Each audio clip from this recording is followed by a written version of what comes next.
Good morning, everybody. Yes, you find me in a rather unusual environment. This is called work, and this is indeed where I work. Now, today's video is going to be about my work, employment, history, folks. Yes, indeed, I'm going to tell you all about when I started working, and this is where I ended up. This is it. This is the final point.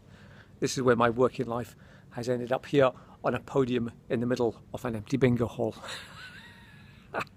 Who would have thought? How did I get here? Stay tuned and find out. Now, folks, my first job when I left school, that was way back in 78, 79, something like that. I actually had a Saturday job working for Debenhams. And I worked in most of the departments, and I worked up until about 1980, I think it was. I was at college doing business studies as well, but I didn't like doing business studies, man. It was so boring. Economics and monopolies and writing essays, and had to learn about teletext and all that kind of stuff. Anyway, so I left college halfway through the course and just went full-time at Debenhams up until around about 1980 or 81 perhaps. So that was my first job, was at Debenhams as a Saturday boy, but then I went full-time. I actually was doing all the departments, working on the tills and everything, serving customers. And then I actually became a porter, which was a fantastic job because you got to go to all the little secret locations in the store, because the Debenhams was like a really old store and had turrets and everything, and we got some fantastic skives there. We got the basement and all that kind of stuff, the stuff you do when you skive. Anyway, that was my first job, Debenhams. So this was all in Dundee, by the way. That was Debenhams in Dundee.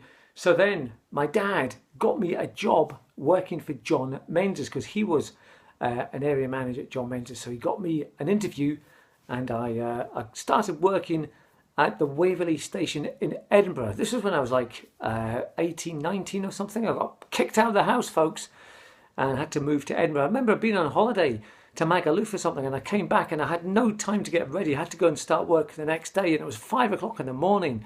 That was the two shifts, 5 in the morning till 2 in the afternoon, or 2 in the afternoon till 10 at night. It was at the Waverley Station, so it was very, very busy. John Menzies. Oh my goodness me, that was some time in my life. I was just young, and it was great. I really, really enjoyed the job as a trainee shift manager. Loved it. Fantastic. The hours were quite hard, but after a couple of years I got my own shop at Rutland Street at the end of Princes Street in Edinburgh. Man, that was a bad move. That was too much for me. I was too immature. I didn't have a clue what was going on. Well, I mean, I did, but I was too young and stupid. I didn't really, I was just too young. I was having such a good time. I thought I was Jim Morrison, and I just went away one day with my mate in a clapped out Lada. We hired the Lada car, and off we went to the Lake District for 3 days, and I didn't tell anybody, nobody, and off I went, and I came back, and I got the sack, basically, from John Menzies. My father was mortified. So was I. So after that, chaps, I picked myself up and I got a job working for Boots the Chemist. Now, I wasn't a chemist. I worked in the hi-fi department in the big store in Princes Street, still in Edinburgh. And I loved that job. It was just when video cameras were coming into sort of the mainstream. People could take video of these big things, but they were £1,000. I remember that. And hi-fis were these stack systems. You had the CD player, the double tape thing, and the record player. And it was just when CDs were becoming very, very popular. And I remember Dire Straits' Sultans of Swing, or was it Brothers in Arms?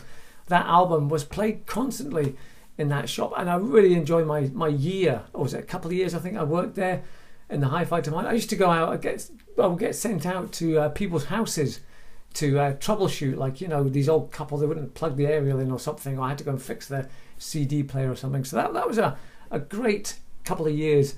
I really enjoyed my time at Boots, and when I left to leave Edinburgh, I had enough Edinburgh by that time. It was just getting too much for me. They were devastated. Oh, don't leave, Jag, we've got you down for management and all this kind of stuff. But I was like, no, I'm getting out of here, man. So I left Edinburgh. I left.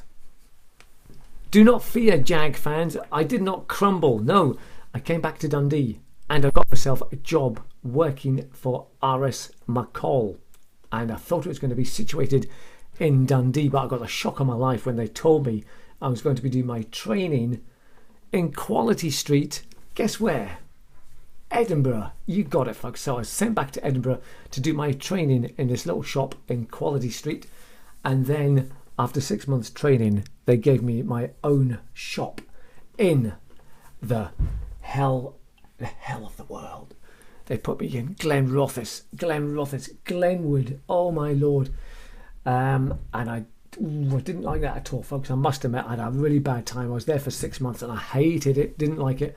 And I left. I kind of got the sack and left. I can't remember what happened actually when I think about it. But anyway, I'm sure there was a woman involved, and anyway. So I had to leave, and I was unemployed in Glenrothes for a couple of months, and then I came back to Dundee. Once again, I returned.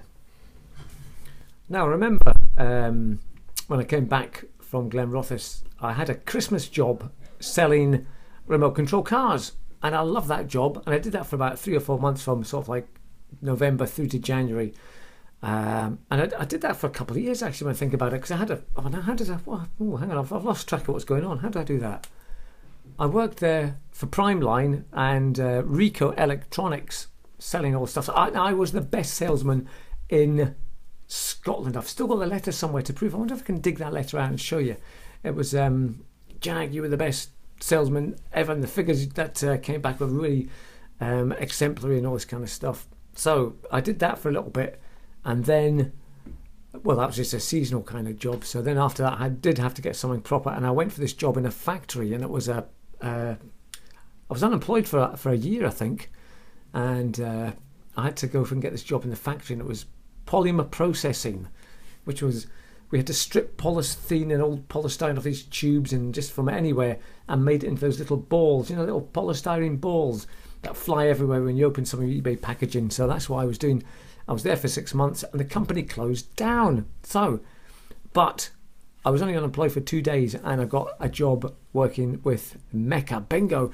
I went into the cinema place where the bingo was situated at the time in Dundee, and the job was advertised for an administrator.